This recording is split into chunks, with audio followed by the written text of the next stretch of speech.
Welcome to new Pakistan. میں ہوں آپ کے ساتھ انوار خابر. ناظرین, سب سے پہلے ہم بات کریں گے متحدہ عرب امارات UAE کی جانب سے پاکستانی شہریوں کے لیے ویزوں پر عائد کی گئی پابندی کے حوالے سے کچھ تفصیلات سامنے آئی ہیں جو آج ہم آپ کے ساتھ شیئر کرنے جا رہے ہیں. متحدہ عرب امارات نے پاکستانیوں کے لیے ویزوں پر پابندی کی متعدد وجوہات پیش کی ہیں جنہیں حالیہ ملاقات میں پاکستانی سفارت خانے کو بھی پہنچایا گیا ہے. UAE حکام کا کہنا ہے کہ کسی پاکستانی شہری کی وہاں جو سیاسی سرگرمیاں ہیں وہ ہم دیکھ رہے ہیں, احتجاج میں ملوث بھی پائے گئے ہیں جو کہ UAE کی قوانین کی سنگین خلاف ورزی ہے. UAE حکومت نے شکایت کی ہے کہ پاکستانی شہری سوشل میڈیا پر اماراتی حکومت کی پالیسیوں پر نہ صرف تنقید کرتے ہیں بلکہ منفی پروپیگنڈا بھی پھیلاتے ہیں. پاکستانی شہریوں پر نوکری کے حصول کے لیے جعلی ڈگریاں اور دیگر دستاویزات پیش کرنے کے الزامات بھی لگائے گئے ہیں.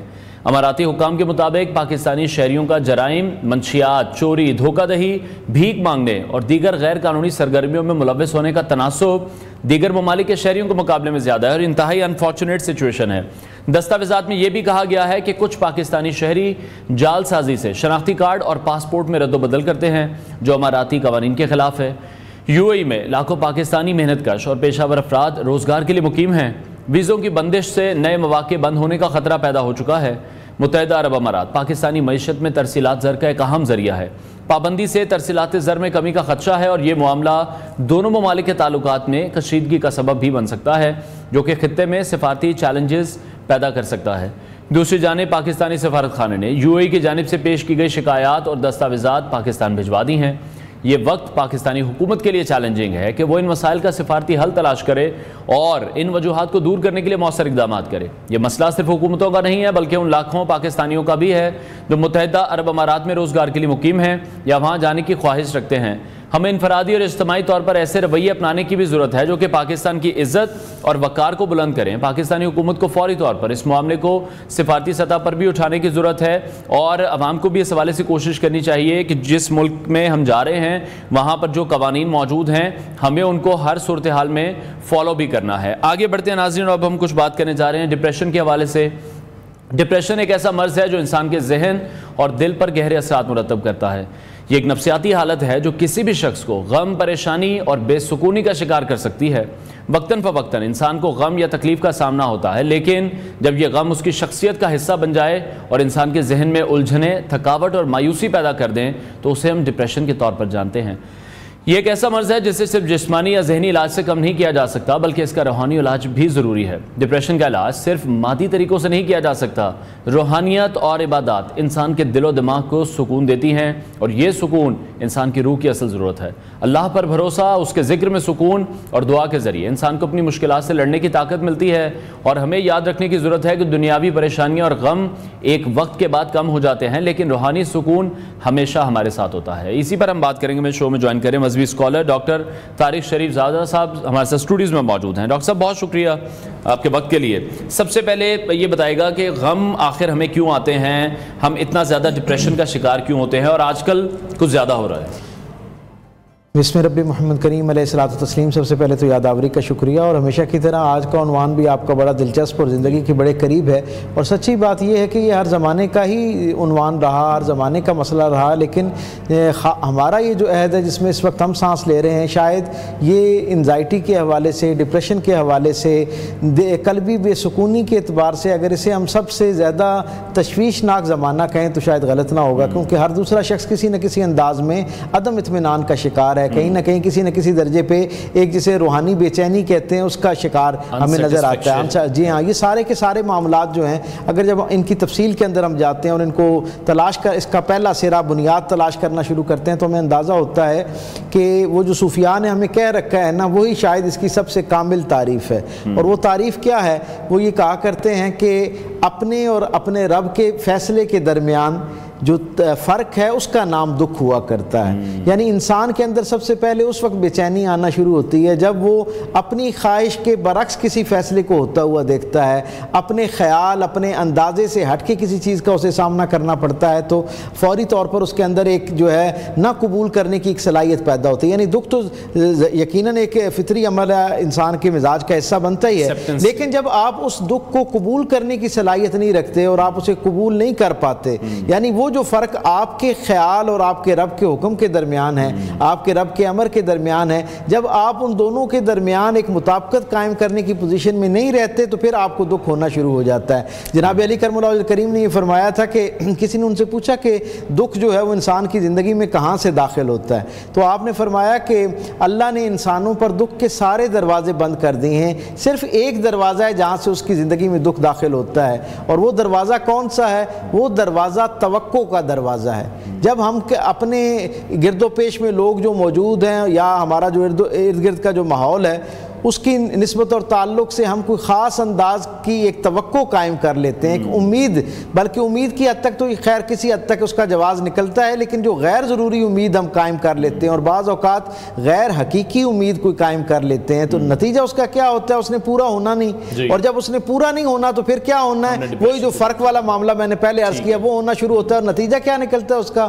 نتیجہ اس کا یہ نکلتا ہے کہ پھر عدم اطمینان پیدا ہونا شروع ہو جاتا ہے، بے چینی اور اضطراب پیدا ہونا شروع ہو جاتا ہے۔ جناب علی کرم اللہ وجہ کریم کا یہ ایک فرمان اپنے سامعین اور ناظرین کی سماعتوں کی اور بصارتوں کی نظر کرتے ہیں۔ آپ نے فرمایا کہ میں حیران ہوں اس شخص پر جو اللہ پر یقین رکھتا ہے، وہ سمجھتا ہے کہ اللہ اس کا قادر ہے، اس کا مالک ہے، اس کا خالق ہے، اور اس سے بڑھ کر اللہ اس کا کائنات میں سب سے بہترین خیر خواہ ہے۔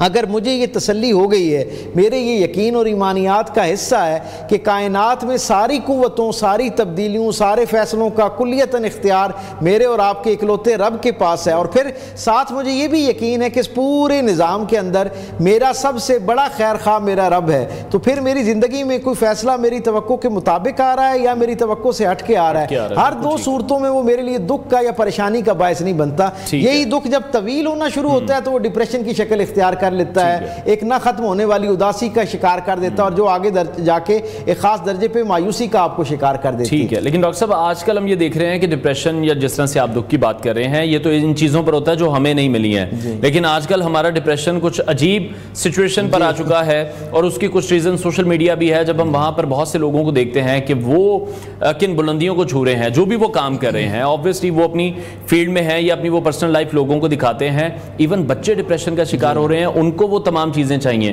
تو ہم دوسروں کی سکسیس کو لے کر ڈپریشن میں کیوں ہیں؟ اصل میں پہلے تو صرف معاملہ یہ تھا نا کہ اپنی ناکامی پر بندہ جو ہے وہ ڈپریشن کا شکار ہوا کرتا تھا، مایوسی کا شکار ہوا کرتا تھا۔ اب المیہ یہ ہے کہ ہمارا یہ جو تقابلی مزاج ہے، لوگوں کے ساتھ اپنے آپ کو ریلیٹ کرنا اور پھر اس سے آگے اگلے درجے پہ جا کے ایک مقابلے کی فضا پیدا کر لینی خود ساختہ طور پہ۔ میں بہت سارے ایسے لوگوں کو جانتا ہوں جو اس مرض کے ساتھ مجھ تک پہنچتے ہیں اور مجھے کہتے ہیں کہ جی ہمیں بڑی بے چینی ہو رہی ہے۔ جب ہم ان کا مرض دریافت کرنے کے لیے ان سے گفتگو کرتے ہیں تو پتہ چلتا ہے ایک ایسا شخص جس سے زندگی میں کبھی اس کی ملاقات ہی نہیں ہوئی، کبھی اس کو دیکھا نہیں، کبھی اس کے ساتھ کوئی قرب کا تعلق نہیں رہا، وہ اپنی زندگی کو نہ جانے کیوں چند مماثلتوں کی بنیاد پہ، چند کامنالٹیز کی بنیاد پہ ان کے ساتھ اپنا مقابلہ اور موازنہ کرنا شروع کر دیتا ہے، اور نتیجہ کیا ہوتا ہے؟ وہ جو میں نے سرنامہ کلام میں ابتدائی طور پہ جو بات کی کہ وہ اسے اللہ کے ساتھ اللہ کی تقسیم پر راضی نہ رہنے کی وجہ سے اس کے اندر ایک انزائٹی پیدا ہوتی ہے، اور جب یہ انزائٹی ایک خاص درجے سے بڑھتی ہے تو پھر یہ ایک بڑی خوفناک صورتحال اختیار کر لیتی ہے، پھر یہ مایوسی کے درجے پہ چلی جاتی ہے۔ اسی لیے اللہ نے اپنے رسول صلی اللہ علیہ وسلم کی زبان سے ہم تک یہ خبر پہنچائی کہ مایوسی جو ہے وہ بندے کو حالت کفر تک لے جاتی ہے، اور اللہ نے قرآن حکیم کے اندر اس کی ریمیڈی کے طور پر یہ بتایا ہے۔ اب جب ہم قرآن حکیم کا مطالعہ کرتے ہیں نا تو ہمیں اندازہ ہوتا ہے کہ اللہ نے اس کلام مقدس کے اندر 18 سے زائد مقامات پر انسانوں کو چیلنج کیا ہے، اور وہ چیلنج کیا ہے؟ یعنی ظاہری طور پر ان سارے معاملات میں چیلنج اللہ نے کیا ہے جن کو پہلی نظر میں عقل قبول نہیں کرتی ہے، اور وہ چیلنج کے طور پہ ہے، لیکن جب انسان زندگی میں تجربے کی سطح پر پہنچتا ہے تو اسے ماننا پڑتا ہے کہ جو قرآن کہہ رہا ہے وہی درست ہے۔ ان میں سے ایک چیلنج کیا ہے؟ الا بذکر اللہ تطمئن القلوب، کہ بے شک سوائے اس کے، خبردار اس کے علاوہ اور کوئی صورت نہیں ہو سکتی کہ اگر تم اپنے دلوں کا اطمینان چاہتے ہو تو اس کا تعلق صرف اور صرف اس چیز کے ساتھ ہے کہ تم اپنے رب کا جو ذکر ہے اس کے ساتھ اپنے آپ کو جوڑنا شروع کر دو۔ یہ جو لفظ ذکر ہے نا، عمومی طور پر ہم سمجھتے ہیں کہ شاید اوراد و وظائف کا نام ذکر ہے، یقیناً یہ تو اس کی ایک ظاہری صورت ہے ہی ہے، لیکن صوفیاء یہ کہتے ہیں کہ ذکر سے مراد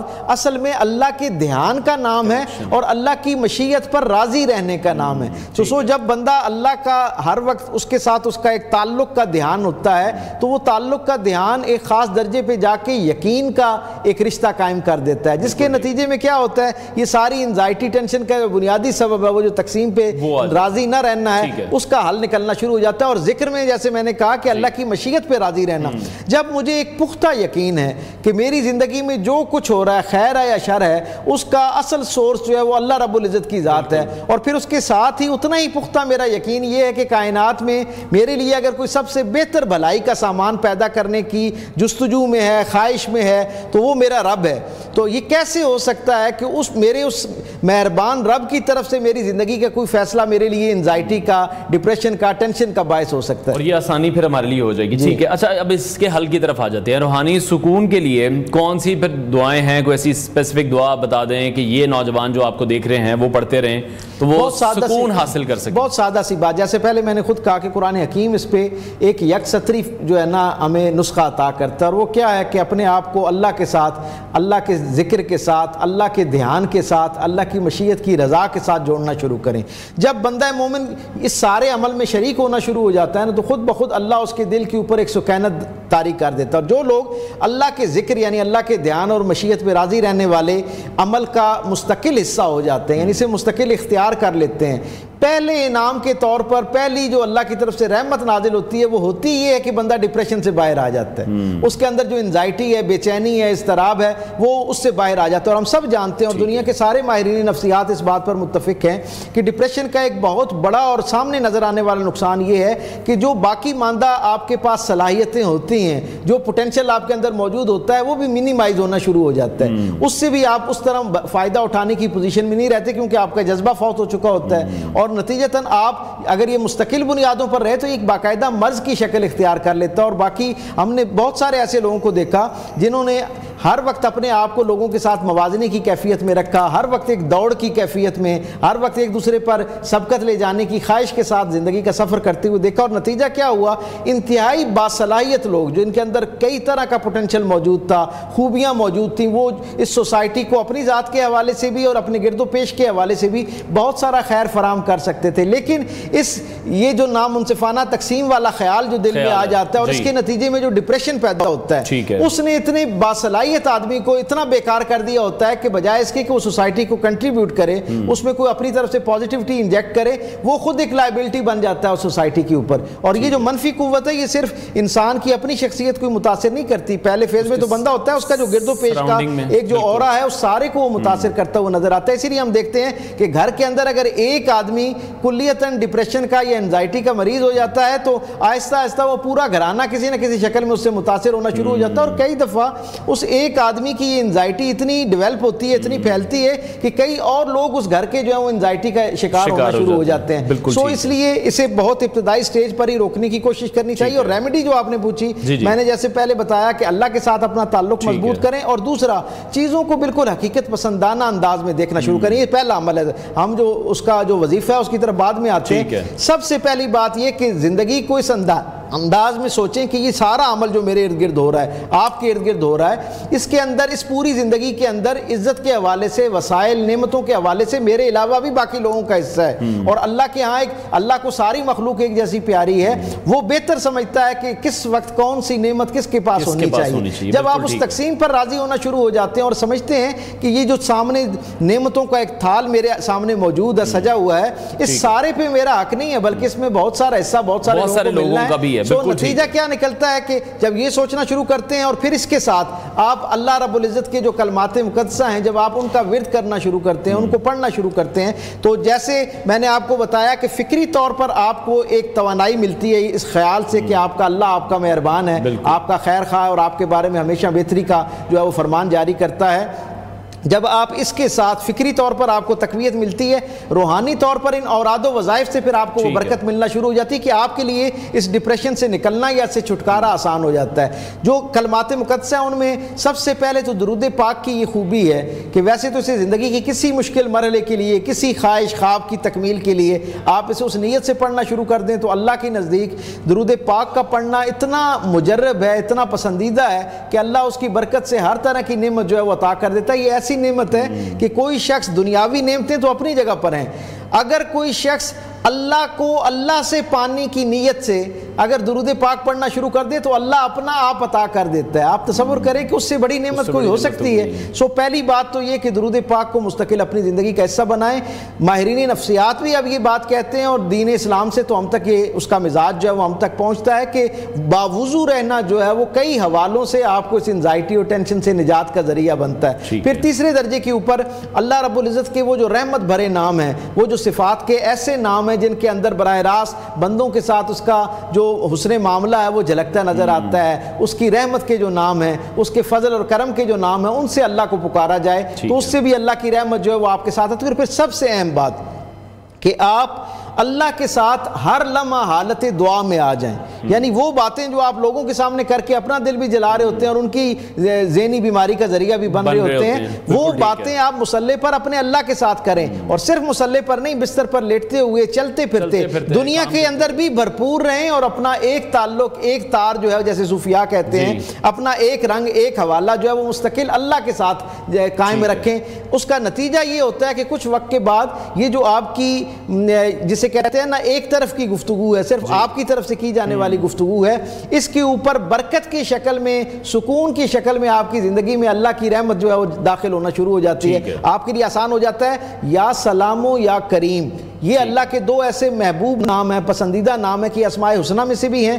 اور اگر کوئی شخص ان کو صبح و شام ان کو پڑھنا شروع کرے, اور ویسے بھی جو سنت کریمہ سے ہم تک صبح اور شام کے اوراد و وظائف ملتے ہیں, ان کی ایک تفصیل ہے پوری, اس پر پھر کسی وقت تفصیل سے بات کریں گے. وہ بہت آسانی سے انٹرنیٹ پر بھی اویلیبل ہیں, بہت ساری کتابوں میں بھی جو وظائف کی کتابیں ہیں, دعاؤں کی کتابیں, ان کے اندر سنت کے مطابق جو دعائیں ان کو کوشش کرنی چاہیے. قرآن حکیم کے اندر اللہ نے جن دعاؤں کو نازل فرمایا ہے ان کے ذریعے اللہ کو پکارا جائے, اللہ کے اسماء حسنہ سے ان کو پکارا جائے. اور پھر رسول اللہ صلی اللہ علیہ وسلم کی زبان اقدس سے جو دعائیں حضور کی یعنی معمول کا حصہ رہی ہیں, ان کو اپنی زندگی میں شامل کرنا شروع کریں گے تو انشاءاللہ العزیز یہ جو ایک ڈپریشن ہے, انزائٹی ہے, اس سے آسانی ہونا شروع ہو جائے گی. جس طرح سے ہم یہ دیکھ رہے ہیں روحانی علاج کی ہم بات کر رہے ہیں تو اس کی بھی بہت زیادہ اہمیت ہے, لیکن زیادہ فوکس ہمارا مادی علاج پر کیوں ہو چکا ہے؟ ہم روحانی علاج کو تھوڑا سا پیچھے چھوڑ دیں. یہ ایک بہت المیہ کی بات, اور مجھے یہ کہنے کی اجازت دیجیے, شاید یہ بہت سارے لوگوں کے لیے غیر نامانوس سی بات ہو, لیکن یہ ایک ریالٹی ہے.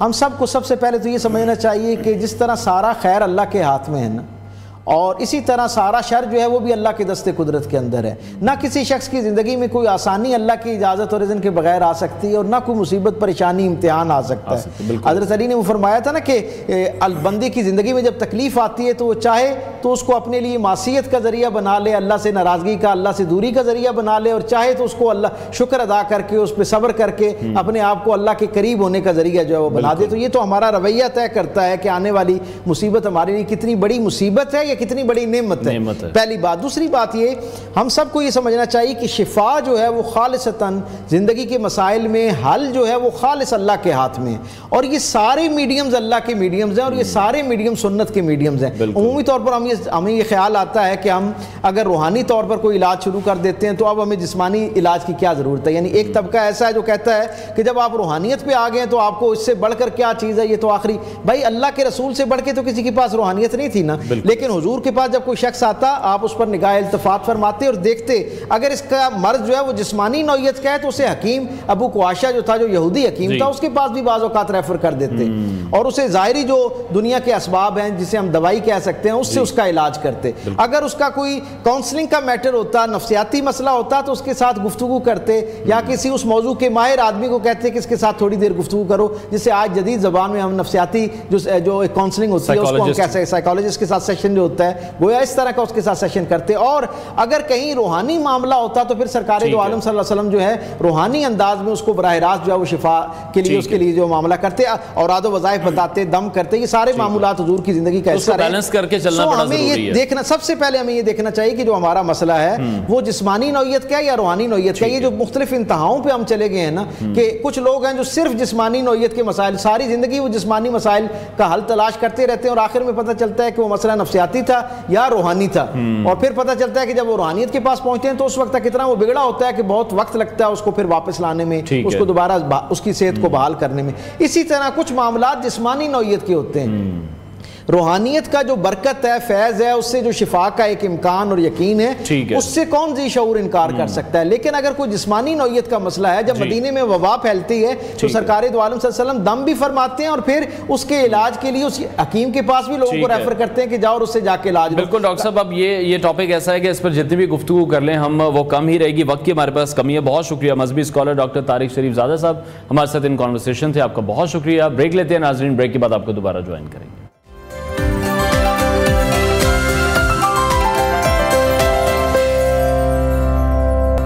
Welcome back to new Pakistan program کے اس حصے میں ہم بات کرنے جا رہے ہیں آپ کی ڈریسنگ کے حوالے سے۔ سردیوں کا موسم آتے ہی ہر شخص اپنی ڈریسنگ کے انتخاب میں کچھ تبدیلیاں لاتا ہے۔ مردوں کے لیے سردیوں میں ایسی ڈریسنگ کرنا ضروری ہوتی ہے جو نہ صرف ان کے جسم کو گرم رکھے بلکہ ان کی شخصیت کو بھی نکھارے۔ سردی میں اکثر لوگ گرم کپڑے پہنتے ہیں، مگر یہ بھی ضروری ہے کہ وہ ایسے کپڑے منتخب کرے جن میں وہ خود کو پر اعتماد اور آرام دہ بھی محسوس کریں۔ سردیوں میں ڈریسنگ کا مقصد صرف جسم کو سردی سے بچانا نہیں ہے بلکہ اپنے اعتماد اور شخصیت کو بھی ظاہر کرنا ہوتا ہے۔ اور جب ہم مردوں کی ڈریسنگ کی بات کرتے ہیں تو صرف موسم کے مطابق لباس کی اہمیت نہیں ہوتی بلکہ یہ بھی ضروری ہے کہ وہ لباس جو مرد حضرات ہیں ان کے کانفیڈنس کو کس طرح سے بڑھا سکتا ہے۔ اسی حوالے سے مزید بات کریں گے معروف انٹرنیشنل ڈریسنگ ایکسپرٹ حامد سعید صاحب نے ہمیں شو میں جوائن کیا ہے اور ان سے مشورہ لیے بغیر تو یہ ممکن ہی نہیں ہے۔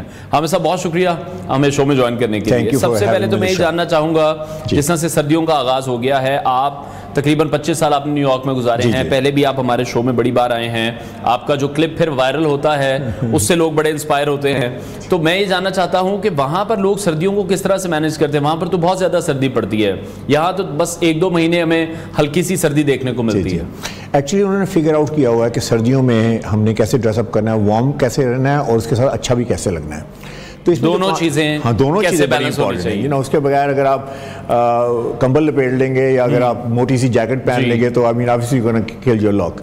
اچھا، انہوں نے فگر آؤٹ ایسے کیا کہ وہاں لیئرنگ کا کانسیپٹ ہے جو میں پاکستان میں انٹروڈیوس کروانا چاہ رہا ہوں کہ لیئرنگ کا کانسیپٹ یہ ہے کہ کوئی ایک چیز آپ کو گرم نہیں رکھ سکتی، تو اس کا مطلب شروع کرتے ہیں، پہلے آپ نے سب سے پہلی لیئر کیا لگانی ہے، تو پہلی آپ نے تھرمل کی لیئر لگانی ہے، تو تھرمل یہاں ملتے ہیں اور تھرمل میں آپ کی جو آپ کے پجامہ بھی ملتا ہے، آپ کی بنیان ٹائپ کی چیز ملتی ہے، تو پہلی لیئر وہ ہو گئی، بلکہ اس سے بھی پہلی لیئر ایک بنیان کی ہے، ٹھیک ہے نا، دو لیئرز ہو گئی۔ اچھا، اس کے بعد تیسری لیئر آ گئی آپ کی جو شرٹ پہنیں گے، لازمی بات ہے۔